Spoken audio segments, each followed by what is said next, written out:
ಸಾಕಾಗುತ್ತೆ. ನಾವು ಇಲ್ಲಿ ಇವರು ವೆಜಿಟೇಬಲ್ನ ತೊಗೊಂಡಿದ್ದೀವಿ, ಫ್ರೆಶ್ ಆಗಿರೋ ತರಕಾರಿನ.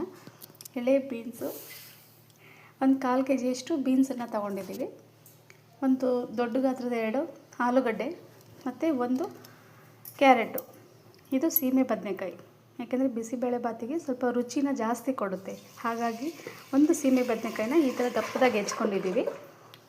ಮತ್ತು ಇದು ಬೇಯೋದಕ್ಕೆ ಒಂದು 4 ಟೊಮೊಟೊ ಹಾಕಿದ್ದೀವಿ, ಅದು ಹುಳಿ ಟೊಮೊಟೊ ಹಾಕಿದ್ದೀವಿ. ನೀವು ಸಿಹಿ ಟೊಮೊಟೊ ಬೇಕಾದರೂ ಹಾಕೋಬೋದು. ದೊಡ್ಡ ಗಾತ್ರದ 2 ಈರುಳ್ಳಿನ ತೊಗೊಂಡಿದ್ದೀವಿ, ಇದು ಬೇಯಕ್ಕೆ ಹಾಕ್ತೀವಿ.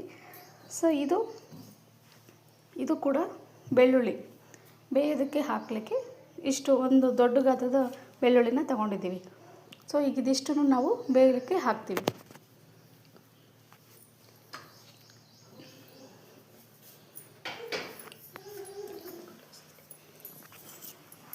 ನಾವು ಬೇಯೋದಕ್ಕೆ ಕುಕ್ಕರಿಗೆ ಈಗ ಬೇಳೆ ಹಾಕಿ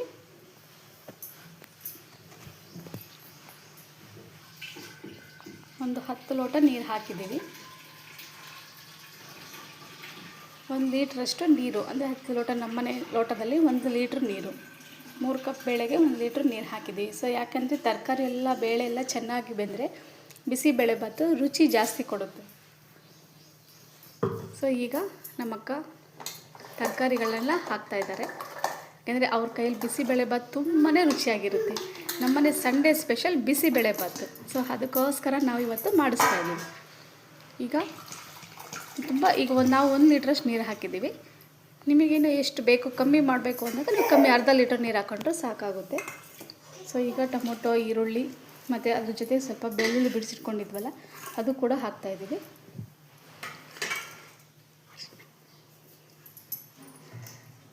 ನೆಕ್ಸ್ಟ್ ನೋಡಿ ಇಷ್ಟಾಗಿದೆ. ಈಗ ಅದಕ್ಕೆ ಸ್ವಲ್ಪ ಅರಿಶಿನ ಹಾಕ್ತಿದ್ದಾರೆ.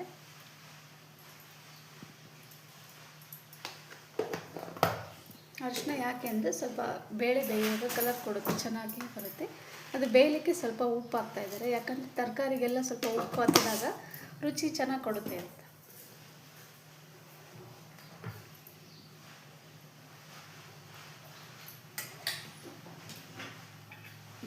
ಈಗ ಸ್ವಲ್ಪ ಎಣ್ಣೆ ಹಾಕ್ತಿದ್ದಾರೆ, ಯಾಕೆಂದರೆ ಕೆಲವೊಂದು ನೀರಿಗೆ ಬೇಳೆ ಬೇಯೋದಿಲ್ಲ. ಸ್ವಲ್ಪ ಎಣ್ಣೆ ಹಾಕಿದಾಗ ಚೆನ್ನಾಗಿ ತರಕಾರಿ ಬೇಳೆ ಎಲ್ಲ ಚೆನ್ನಾಗಿ ಬೇಯುತ್ತೆ. ಈಗ ಇದನ್ನ ಕ್ಲೋಸ್ ಮಾಡ್ತಿದ್ದಾರೆ ಕುಕ್ಕರ್ನ.